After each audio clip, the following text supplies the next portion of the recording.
You're listening to TFM. Want to join in the conversation and share your thoughts on this episode? Join the Babel Conference, our listeners' discussion group on Facebook. Just type BABEL into the Facebook search field, and we'll look forward to seeing you there.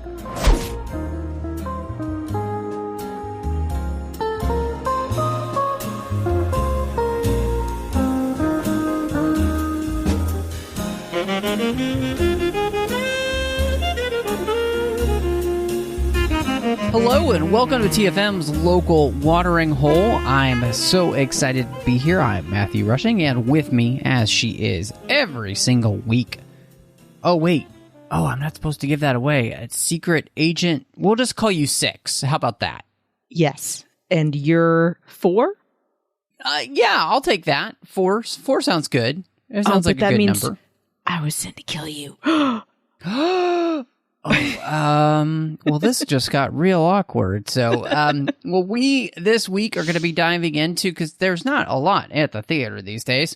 So we're going to be diving into a new film on Netflix from the Russo Brothers, starring none other than Ryan Gosling and Chris Evans, along with Anna de Armas, Jessica Wenwick, and Billy Bob Thornton. So, lots of stars in this film, and we're excited to talk about that tonight. But before we do that, before we dive into our conversation, would love it if you would subscribe wherever you get your podcasts, wherever you're listening. Just hit the subscribe button. We'd also love to interact with you, so you could do that over on Twitter at the 602 Club. You can also do that on Instagram at the 602 Club TFM. You can also find us on Facebook with the entire network at facebook.com/TrekFM. Of course, we've got Trek.fm, the website, where you can see all of the different shows that we are doing. And, of course, you can help out the network by going to Patreon at patreon.com/TrekFM and making sure that we can continue to bring you all of the episodes we do here on the network each and every week. We could definitely use your support, so go over to patreon.com/TrekFM and become part of our team today.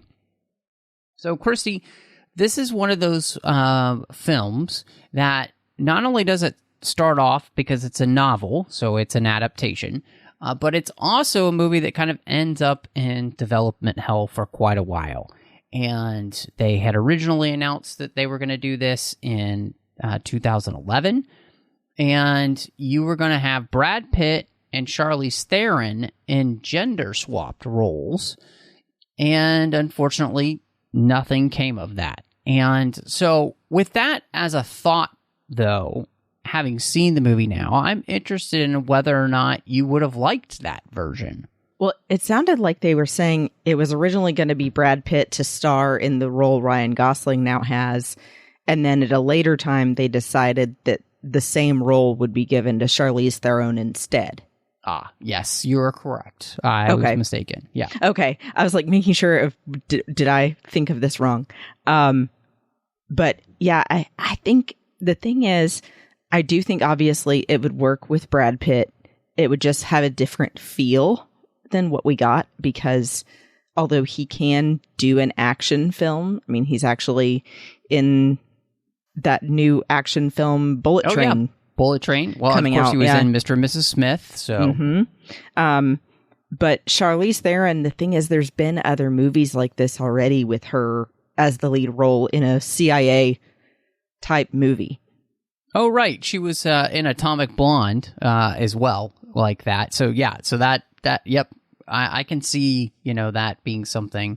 Although, that doesn't take place until 2017. So this would have preceded that. So I guess it might have, but I get what you're saying in the sense that, like, it feels like, something that, I don't know, we've kind of seen before. I don't know. Mm-hmm.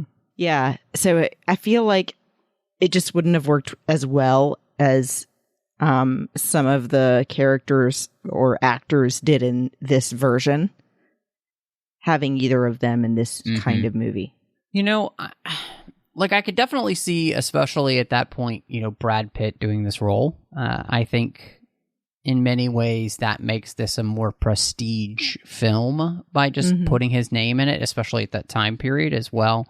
The idea of doing Charlize Theron in it is also an interesting idea. I don't think, it doesn't really feel like this role necessarily has to be a guy or a girl. You can switch it up, so I could totally see that happening. But yeah, I think what we got felt like it was probably pretty accurate towards the material. I'd be really interested in seeing how close this is actually to the book it's based off of. Right. I honestly didn't know it was a novel beforehand. So, and, I used to be a person who I would always read the book beforehand, but, I don't always get a chance to do that, especially if I don't know that's the case. So, but yeah, I mean, it's always interesting to kind of look at the development of a movie and where they go. And I do wonder what made the Russo brothers decide that this was going to be a project of theirs, and what made them decide that, of course, that they would go with Ryan Gosling. I mean, it makes sense that they would go to Chris Evans. They know exactly who Chris Evans is as an actor. And so, but yeah, that's really interesting to me. Yeah, because they worked on Captain America, Avengers, Endgame, and Infinity War, the Russo brothers definitely would have picked Chris Evans probably for something that they did next. So that does make sense. I wonder if part of the reason that they went with Ryan Gosling is because he, I think around that time, had done Drive, right? Yeah, I mean, this is definitely something to which I think you're right. They absolutely know Chris Evans, and especially too, coming off of Endgame in 2019. This is a very close to that. Obviously, it's just coming out this year. So, and I think Ryan Gosling is just another known quantity in Hollywood at that point. So they know exactly what they're going to be able to get from him as well. And so it feels like they're just making good choices with actors that they're very familiar with, that we are familiar with in Hollywood, and who have, good names to attach to something. And so, yeah. And what's interesting to me too is that their choices of like films to either produce or then direct after they do Endgame are really interesting to me, because they did 21 Bridges, that movie. They produced that, the one that had Chadwick Boseman in it. And they produced Extraction, the Chris Hemsworth film that we got on Netflix, and of course they're doing Extraction 2 as producers. And so yeah, just really, really interesting to me to see the things that they have been choosing. And what's most interesting to me is this movie really fits within their, I would say, Captain America Winter Soldier wheelhouse, because so much of this movie kind of feels like it fits within that genre that they created in that film. Right, with having somebody who is struggling between sort of like how Bucky was, of trying to work in this way where they're having to be two different people. They feel like, Ryan Gosling in the role of Six has morals, because obviously later we find out why he ended up being in prison was a noble cause. But that, obviously the law sees murder as murder, no matter why it's done. And yet he is then having to kill people for a living. where, obviously he did what he had to with the situation of protecting his brother by killing his father that was abusive. But it's not like he then wanted to get into this line of work. Yeah. And that's what you see with Bucky as well, with being, introduced in Winter Soldier. He's doesn't really have a choice. Mm-hmm. Yeah. I mean, that to me is one of the things that really kind of connects this movie with their previous work is having these characters that kind of either feel out of options, they don't have a choice, especially like Bucky. And what's interesting about this movie is how, they pick these people that are in prison, kind of much like the Suicide Squad. And or Dollhouse. Exactly, that kind of thing. And they give them lives again, but they're lives to which they have to unquestionably follow orders to kill quote-unquote bad guys for the CIA and don't ask questions. And they're ghosts. They're the gray men, and they... You end up with, some like Lloyd who just kind of revel in their missions and the destruction they can cause. And then you have others who, are looking to execute their job with precision. And to me, that was, this is kind of an interesting idea to play with for sure. And this is one of the things where I'd be really interested what the source material is like, if it is like this at all. But the idea of basically...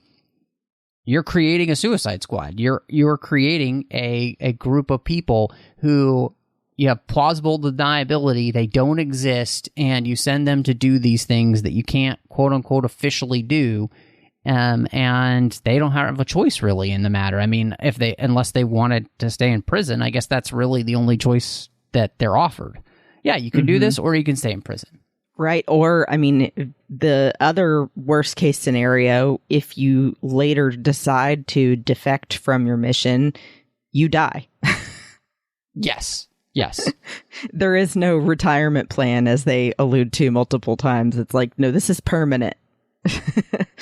And so I do find that really interesting. It's, I mean, even though we've seen this kind of storyline before in all these other properties that we mentioned, it's still different this time because they're really showing that the juxtaposition of the two of them, Lloyd versus Six.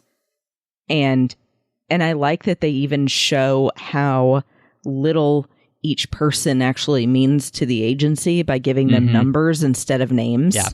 Yeah. I did think it was funny when he says 007 was taken. Yes.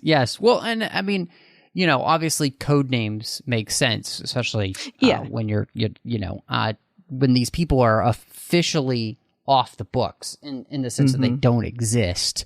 So that makes complete sense. But no, I'm with you. It is one of those things where not only are these people who nobody cares about really, or seemingly nobody cares about, but the agency definitely doesn't, because they are disposable. If they're caught, they're caught. If they die, they die. And we basically can go find more. And so, but I mean, I think one of the things that is interesting about the movie to me is the way in which, you have a character like Six who has a conscience. Like, he had an abusive father who is, trying to make quote unquote, and I'm doing that a lot, but it's like a man out of his sons, and, doing it in a completely ridiculously abusive way that is disgusting. And, he snaps and he kills his father to protect his other brother and everything. And he gets recruited by Fitzroy.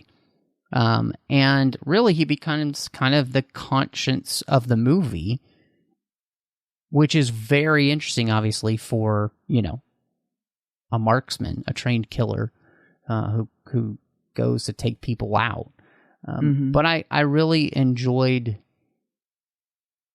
him being a person who, in many ways, he takes pride in his work in the sense that he does it without a lot of collateral damage. That's his main, he does it with precision. And he likes to believe that he's doing it for the greater good. And when all of that kind of comes crashing down, I always love this type of story, So I thought that was a really nice part of the film, and they did it actually pretty well. Right. Like, he's operating off the assumption that the information he's given is that these are without question bad people, and he's helping the world by getting rid of them. Right. It's like, because you're given these mandatory orders, though, then they don't question the orders that they're given at all. I'm thinking of Clone Wars now. Good soldiers follow orders. Yeah. No, but I mean, it's similar to that, right? I mean, that's kind of how they're treated is in the way in which, not all people, but some people in the Republic treated clones as being disposable. Yeah. But yeah, I mean, then with the situation with 4, obviously, he is trying to ignore all of the warning signs that this is not actually the kind of assignment that he thought he was on, and finally allows 4 to finish talking and realizes that he's made a mistake. And that he killed someone that, wasn't necessarily innocent, but wasn't trying to end the world either. Right. I mean, and I think this is probably where, too, some of the things come in where there's a lot of cliche in this movie, in the sense of like, oh, the guy at the top who's giving the orders is dirty. Yeah. And so we got to kind of take him down. And so there's a guy that's part of the crew that enjoys torture. Exactly. And you've got these, high level people in the CIA are using it for their own personal gain. Okay. So I think that part's where a lot of, I haven't really paid attention to, because I try not to listen to or read any thoughts about the movie before we podcast about it, but because we didn't do it right when the movie came out, it's been hard for me to not just see some passive tweets go by or whatever. And yeah, I would agree in the sense that I think this movie, one of its major faults is that a lot of it doesn't feel like it's working hard to overcome a lot of the cliches that it is using. It kind of uses them, and it doesn't really mask them in any way or try to then do something that will surprise you. I mean, I would say that if there's any main fault in this movie, is that there are absolutely no surprises, because everything is cookie cutter and very, like, if you've seen this before, you've seen this before. Yeah, I definitely agree with you on that. I think that obviously immediately we were both referring to things that we feel it's derivative from, like Suicide Squad, Dollhouse. I even was just thinking of the Bourne movies, or the Bourne stories. 100%. Yep. 100%. The Bourne stories were books first. So I would be curious to see if the Bourne books came out before this book. Now, yeah, this book is a book, because I did want to look it up just to see it came out, the first one, The Gray Man, came out in at least in paperback in 2009. So yes, this is much older than the original Robert Ludlum books that the Bourne series is based off of. And so, but one of the things I did read was that the New York Times said that this was born for the new millennium. So this is absolutely in that same vein and genre, for sure. Yeah. So, I think that is actually a pretty interesting thing to see. And that's where it's like, yeah, we've had this before. We've done this type of story before. And it's you would hope for something different. And, you know, I would say that the Russo brothers gave us a good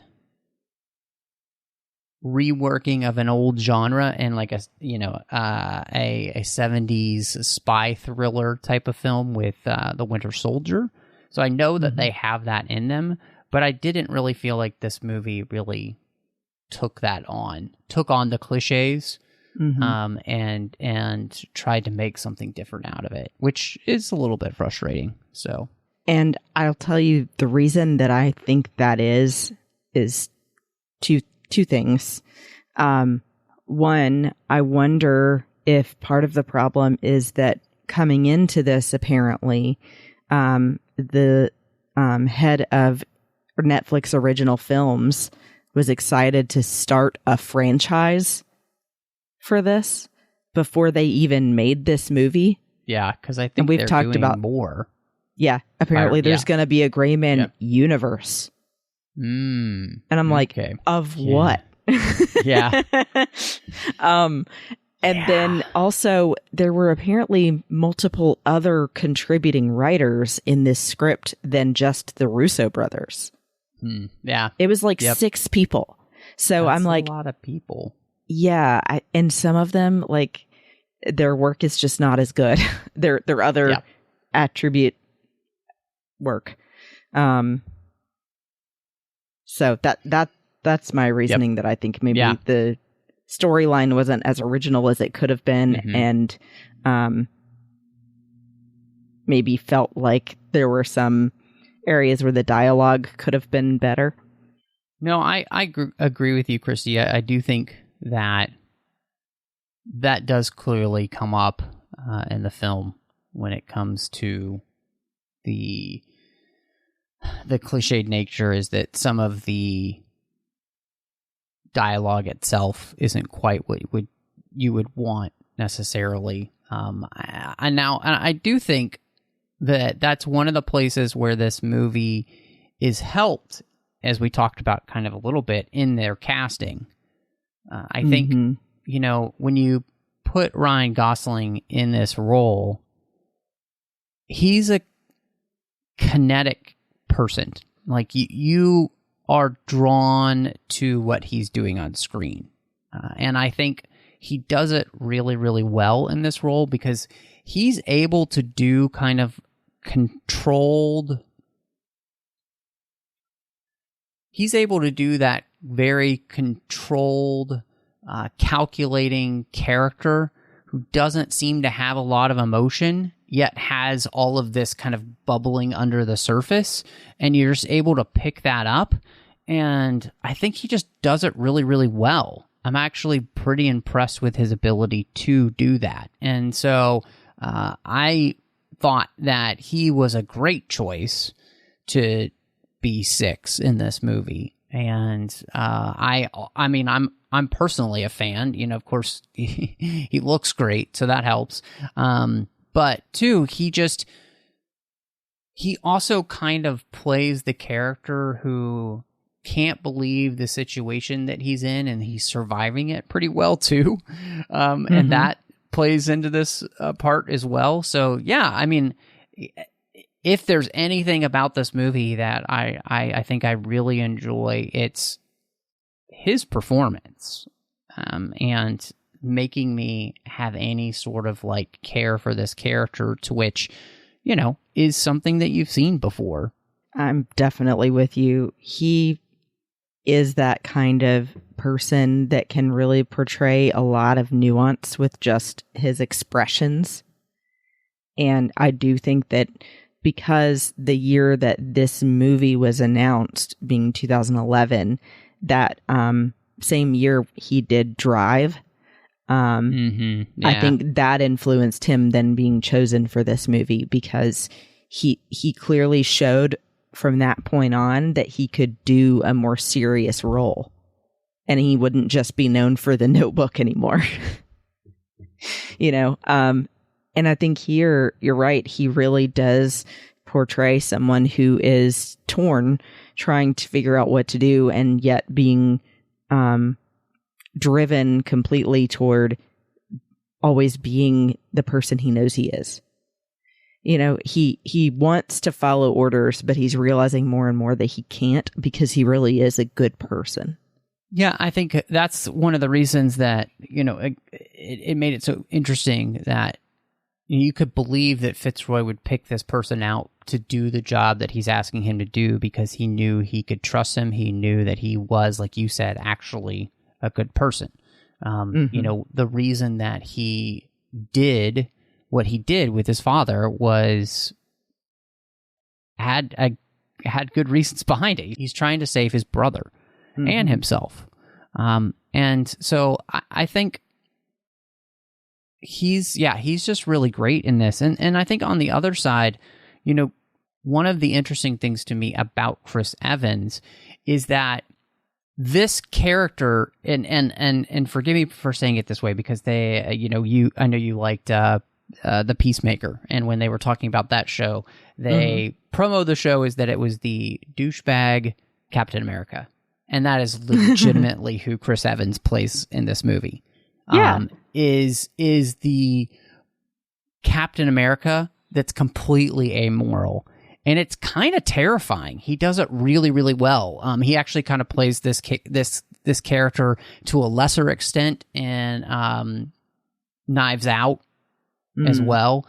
And so, but yeah, I mean, he's great in this role. I mean, he's just chewing up scenery, and it's enjoyable to watch. He's charismatic on screen. So I think this was another place where it's a good choice as an actor, because he's just somebody that people know and like, but he also pulls it off. Yeah, he's the one that you cast in this role to at least somewhat then subvert expectations, because he's always been Captain America, or, the romantic interest in other films he's done. Usually, this is not his general type of role. And so then you cast someone like him in this kind of character, it's a whole different feeling of creepiness, because he comes across so kind initially from the way that you see him with his expressions and looking well coiffed and nicely dressed, and then says the most jarring things and is super excited at the fact of torturing somebody. And I will tell you, in general, I can't watch torture in movies because it feels too real to me. I don't know why that in particular bothers me more than most things, but the scene with him and Billy Bob Thornton with his hand was just destroying me. Yeah, it was very well done, and yeah, I think you're 100% right. I mean, it's just kind of terrifying to watch, and I think part of that comes down to the fact that he's a character who's just really enjoying it, and that's there's something icky about that. Yeah, so I 100% agree with you. I thought he's a great choice.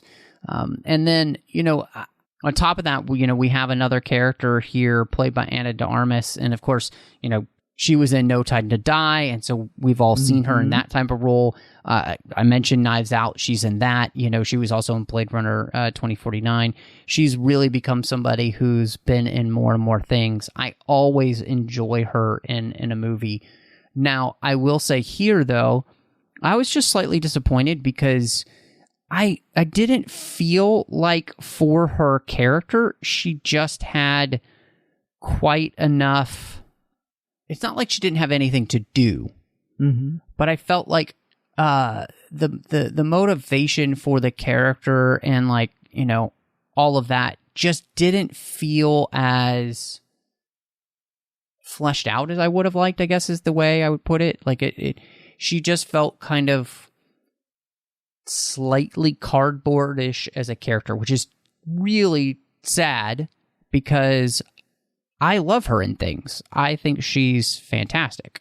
Mm-hmm. Yeah, I think I'm wondering if maybe you feel that way, and I did too, because she didn't have enough of a turn as a character for her actions to make sense. Like, you would feel like from her deciding to save his life initially, and then subsequently a few times, you know, in the car chase and things like that, that then in the end she would decide to quit her career as well and, you know, maybe partner up with him long term or something. And she ends up making a deal with Carmichael. And I mean, they add in the little line of her saying, if anything happens to the girl, the deal is off. But you're like, but you still made a deal with him. And it feels like you're going back now on what you started when you saved Six's life. Yeah, I definitely agree with you on that. It did feel like it was not quite as well done as you would have hoped. And but she is a great actress. She is. And I think that's the thing, is that I really just wanted her to be able to have more. And what's where I could see that going is that her and Six end up on a team together down the road to take down somebody like Carmichael. And, you know, so you got Carmichael in the movie, and you've got Suzanne, played by Jessica Henwick.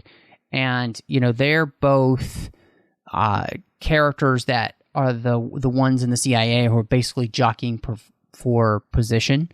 And I think they're both good in their roles. You know, I don't feel like there's a ton to talk about there with them. But yeah, I mean, I could see that being something where they're playing the long game with her. So, yeah, I think that this is sort of a situation where Ana de Armas does what she can with what she's given. But that definitely, after seeing her in No Time to Die, for example, I was really excited to see her in more things, especially in like a spy kind of movie. Yeah. And I didn't know she was in this until she appeared on screen. So that was a nice surprise. Yeah. But yeah. Yeah.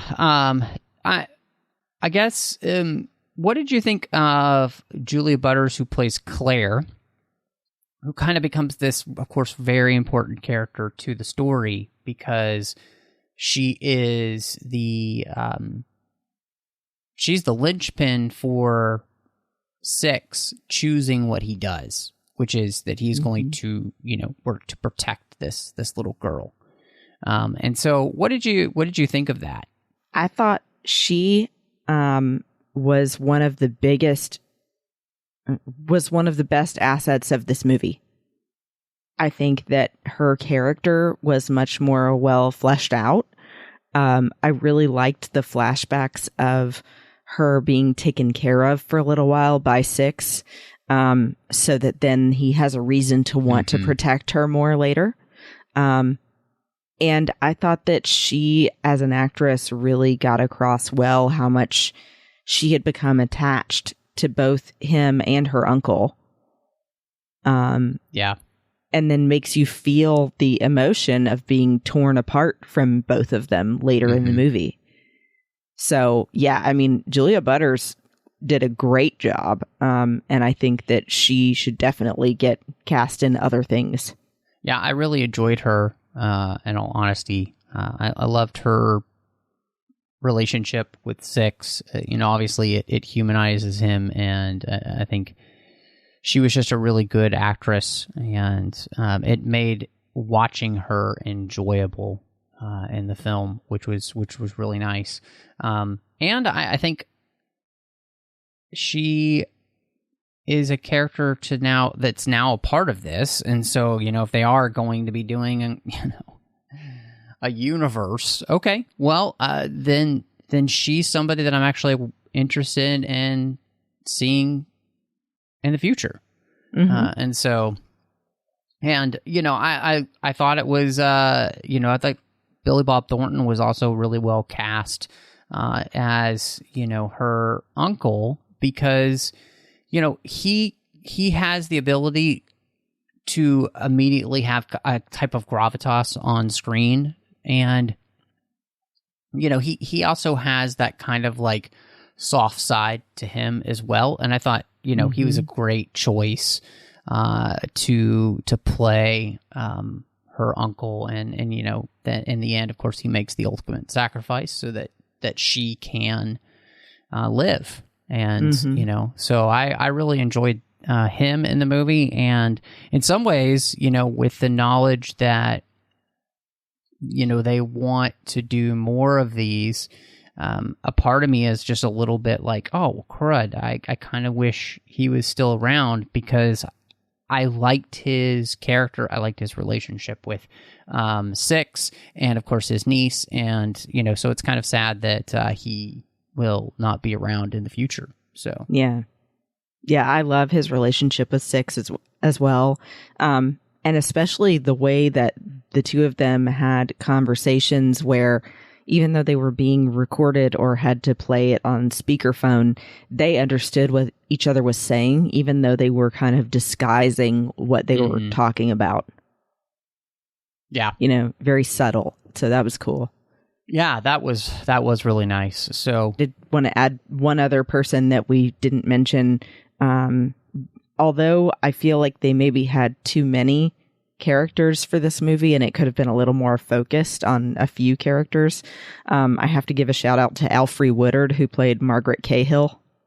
Yes, yeah. Yep. Because she's an incredible actress, and then really got to have a heroic death as well. And I loved that scene, especially where Six and she are sitting at the table and she says, "If you give me any sort of sympathy, I'm going to kill you." And he puts his hand on hers and she smacks it. She's just good in everything. I mean, she really is just a phenomenal actress, and so I'm right there with you. I definitely appreciated her being in the role. And again, I think that what makes her great is that she is somebody who has gravitas, and so you just like you feel who she's supposed to be, who she is to these characters, and all of that immediately. And it is really, really well done. So I 100% agree with you on that. You know, we did mention how this is a movie to which, you know, it is an action film, and it's so much about the action, and there's a lot of action set pieces in this movie. And what did you end up thinking? How did they work for you? Did you feel like they brought anything, you know, new to the table? So I thought that the trolley, I guess you want to call it, streetcar chase was probably the best one of all the action scenes. And then second, I would say, is maybe in the in Croatia at the end with the giant house and the maze was very cool.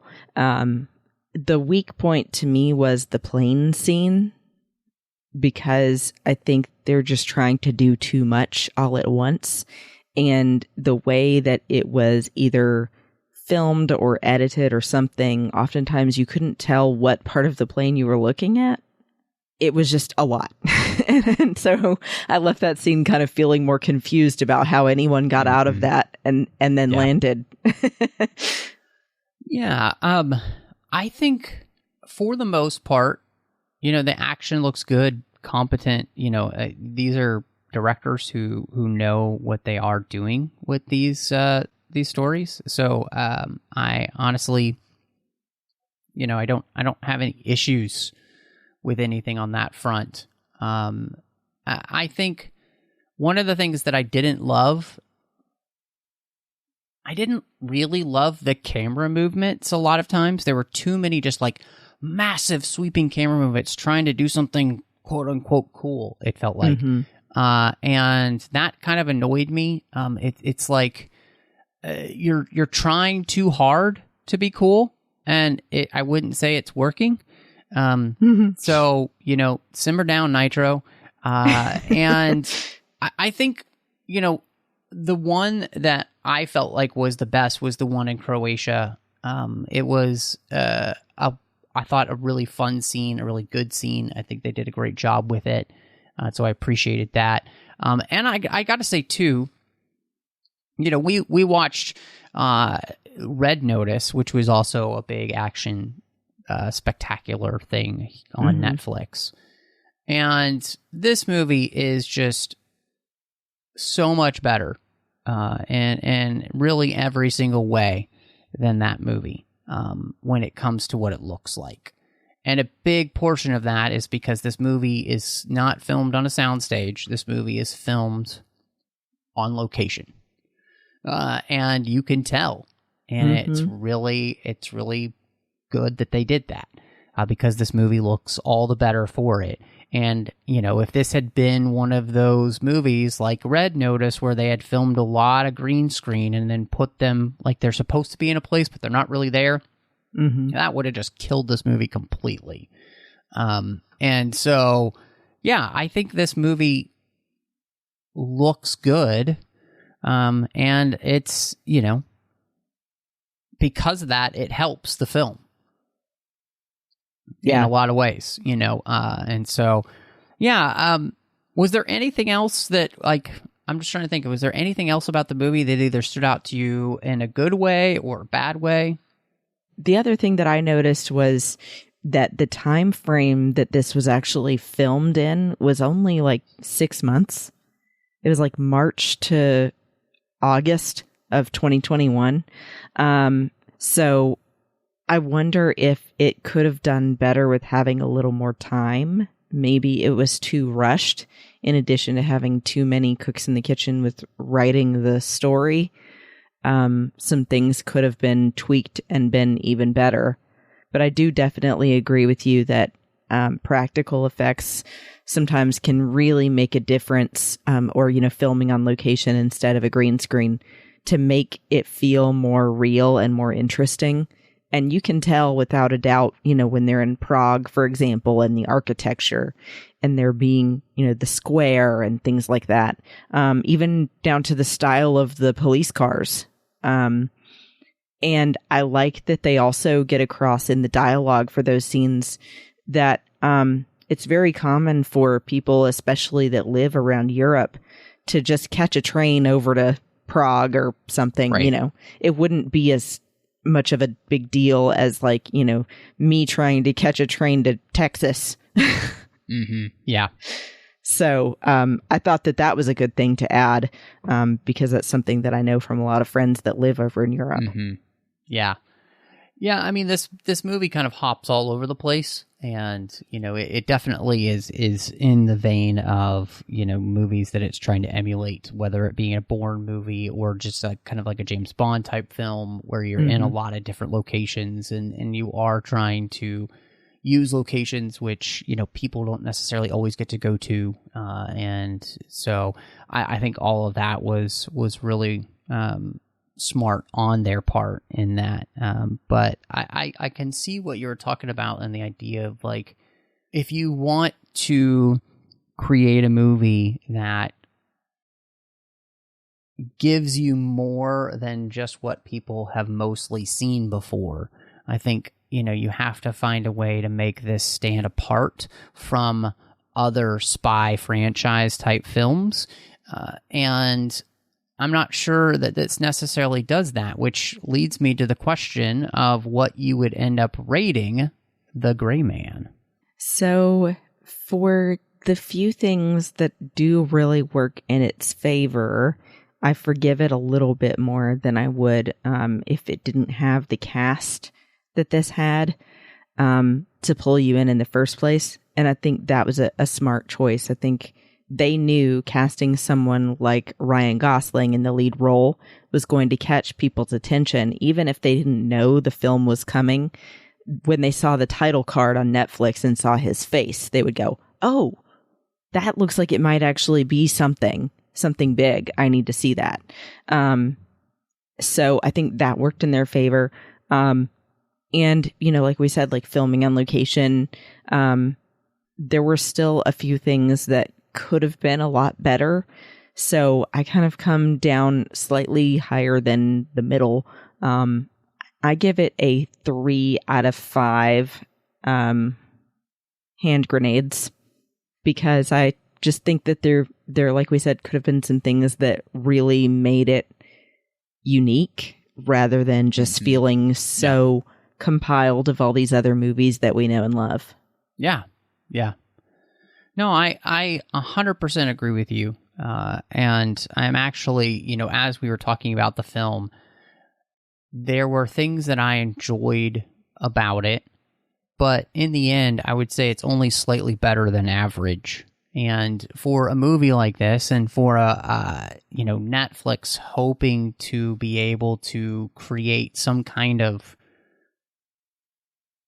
universe out of this, Gray Man universe, I think your foundation needs to be much stronger than this. And I think, in all honesty, unfortunately, the Gray Man doesn't really set itself apart from something like the Bourne series, which when I think back to like the Bourne Identity, I mean, what an incredible film and a movie that, took the genre and just went a completely different direction in it, because we'd all been used to James Bond movies, and then Bourne comes along and just completely reinvents the genre in a way that, people were excited to see, to which then makes James Bond kind of reinvent itself. And so the Gray Man, unfortunately, doesn't really reinvent anything.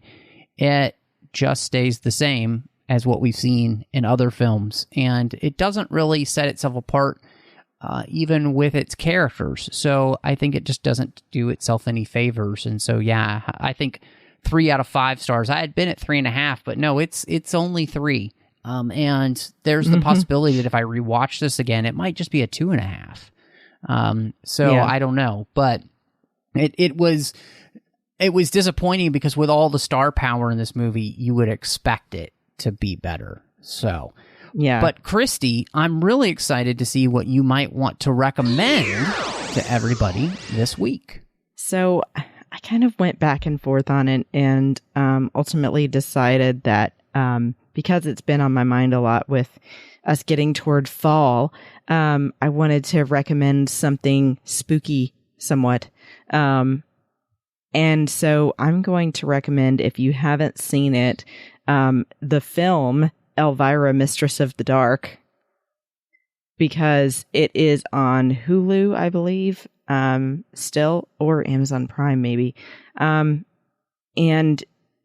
it came out in 1988.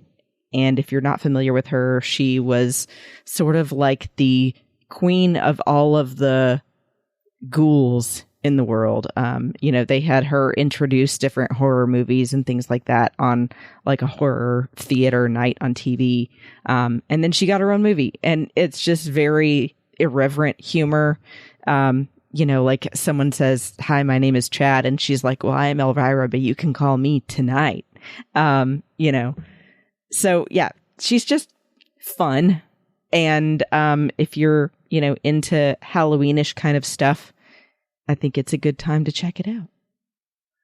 Fantastic. That's fun. And yeah, I can't believe we're already moving towards that time of the year, which is insane. And speaking of that, because of that, actually, my wife and I am showing her, she'd never seen Yellowstone, the show. And so I've been showing her that, and we've been walking through that. We're in season 2 now, and we're making our way through so that she'll be ready when season 5 premieres here in November. And so it's such a great show, and I probably already recommended it before, but I mean, it's definitely worth checking out, and it's definitely worth even a rewatch, honestly, if you have seen it before, because there's just so much that happens in this show, and there were so many things that I had kind of forgotten that happen in the show, especially in those first couple of seasons, because it's been so long since I've watched them, because I've just been watching it as it comes out, and I've never gotten a chance to go back and rewatch. So yeah, totally worth it. And so I definitely recommend Yellowstone.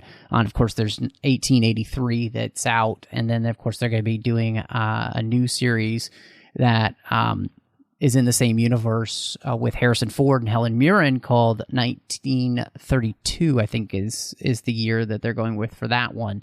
So, I mean, it's so incredible, the whole thing. So definitely worth checking out. But Christy, if people want to catch up with you and see what else you've got going on, where would they find you? You can find me on Instagram and Twitter at Bespin Bell. And then, of course, sometimes in the Babel Conference. And I do did a show that is now a finished podcast called Sabers and Spells on the Skywalking Through Neverland network.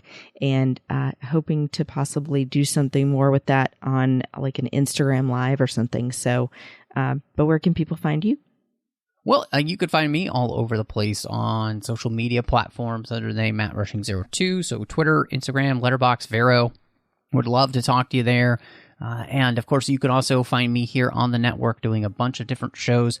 One is called The Orb. I do with Chris Jones. We talk about Star Trek Deep Space Nine. We also do Warp 5, where we talk about Star Trek Enterprise. And then doing Saddle Up about Star Trek Strange New Worlds. We've got The Artificial Tango, which is about a Star Trek Picard, and Literary Treks, which is about the books and the comics of Star Trek. And we actually just hit our 350th episode there, so that was a lot of fun.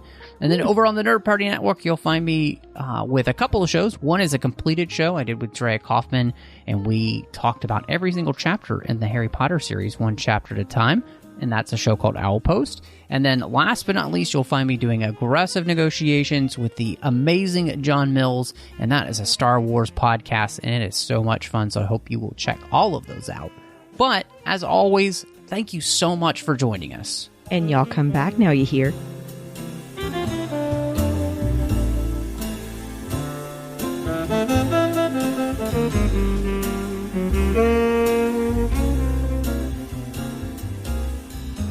Thank you.